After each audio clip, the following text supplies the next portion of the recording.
नमस्कार। The science villa classes की इस खास पेशकश में हम बात करने वाले हैं एक बहुत ही जरूरी चैप्टर की। जी हाँ, वन एवं वन्य जीव संसाधन।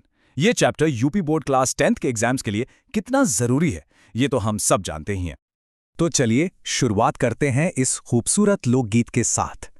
देखिए, ये पंक्तियां कितनी गहराई से प्रकृति और इंसान के रिश्ते को बयां करती हैं। ये हमें बताती हैं कि हमारा हर सुर, हर ताल झरनों, नदियों, जंगलों और जानवरों से ही तो आता है। तो हमारा पहला टॉपिक है भारत की जैव विविधता, यानी इंडियाज रिच बायोडाइवर्सिटी।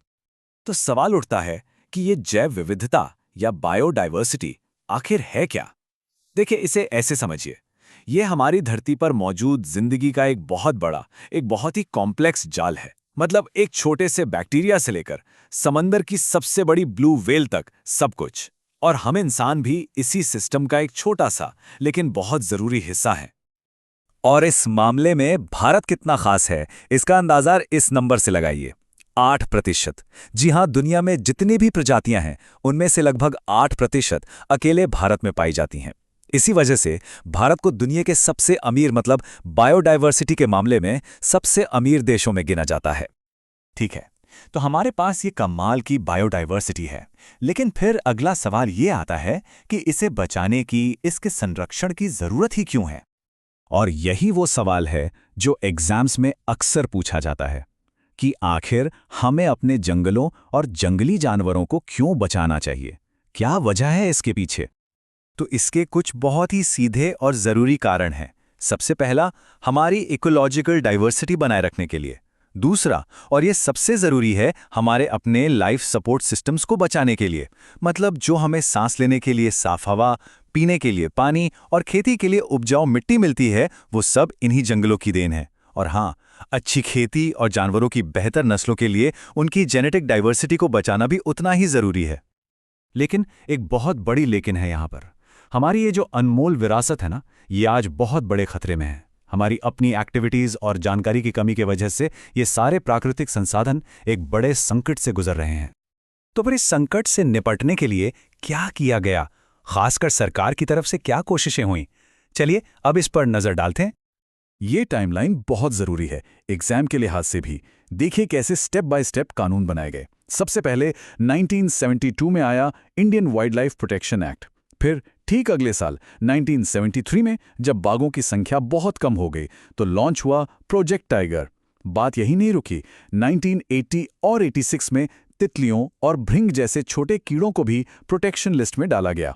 और फिर 1991 में पहली बार पौधों की कुछ प्रजातियों को भी इस लिस्ट में शामिल किया गया। अब प्रोजेक्ट टाइगर की जरूरत क्यों पड़ी, इसे समझने के लिए इन दो नंबर्स को देखिए। 20वीं सदी की शुरुआत में भारत में बाघों की संख्या पता है कितनी थी? करीब 55,000। है ना हैरान करने वाला आंकड़ा? लेकिन 1973 आते आते ये संख्या घटकर सिर्फ 1,827 रह गई थी। सोचिए, 55,000 से सीधे 1,827। ये गिरावट इतनी खतरनाक थी कि सरकार को तुरंत एक्शन लेना पड़ा और तभी प्रोजेक्ट टाइगर की शुरुआत हुई।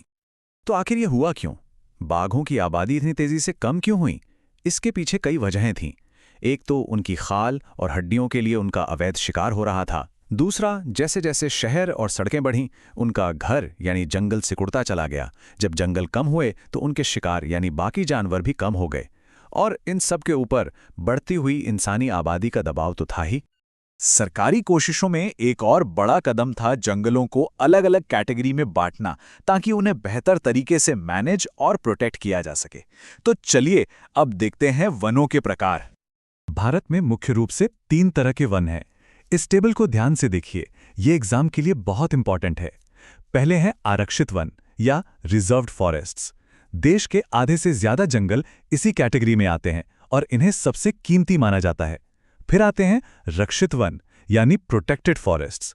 ये कुल जंगल का करीब 1/3 हिस्सा है। और तीसरे हैं अवर्गीकृत वन या अनक्लास्ड फॉरेस्ट्स।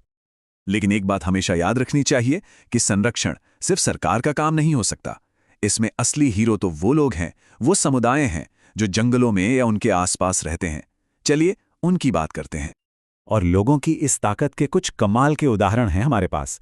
हिमालय का चिपको आंदोलन तो हम सबने सुना ही है। राजस्थान के बिश्नोई गांव के लोग तो काले हिरण और मोर को अपने परिवार का हिस्सा मानते हैं। सरिस्का रिजर्व में गांव वालों ने तो वाइल्ड लाइफ एक्ट का इस्तेमाल करके माइनिंग ही रोकवा दी। अलवर में तो गांव वालों ने मिलकर 1200 हेक्टेयर का अपना खुद का वाइल्ड लाइफ सेंचुरी बना दिया। ये सब दिखाता है कि जब लोग साथ आएं तो कुछ भी मुमकिन है। गौतम बुद्ध की ये बात कितनी सही बैठती है इन समुदायों पर कि पेड़ उस कुल्हाड़ी चलाने वाले को भी छाया देता है जो उसे काटने आया है। यही निस्वार्थ सेवा की भावना इन लोगों के काम में दिखती है। तो इस पूरी बातचीत का निचोड़ क्या है? निचोड़ ये है कि असली और असरदार संरक्षण तभी हो सकता है जब सरकार और आम लोग दोनों मिलकर काम करें। ये एक पार्टनरशिप है। एक तरफ सरकारी कानून और प्रोजेक्ट्स, तो दूसरी तरफ लोगों के आंदोलन और उनकी जागरूकता। और जाते जाते एक सवाल सबके लिए, थोड़ा सोचिएगा इस पर। हमारे अपने समाज या आस पड़ोस में ऐसी कौन सी परंपरा या कोई छोटा सा काम है जो अनजाने में ही सही पर प्रकृति की रक्षा करता है? इस सवाल का जवाब हमें इस चैप्टर को सिर्फ एग्जाम के लिए नहीं बल्कि जिंदगी के लिए समझने में मदद करेगा।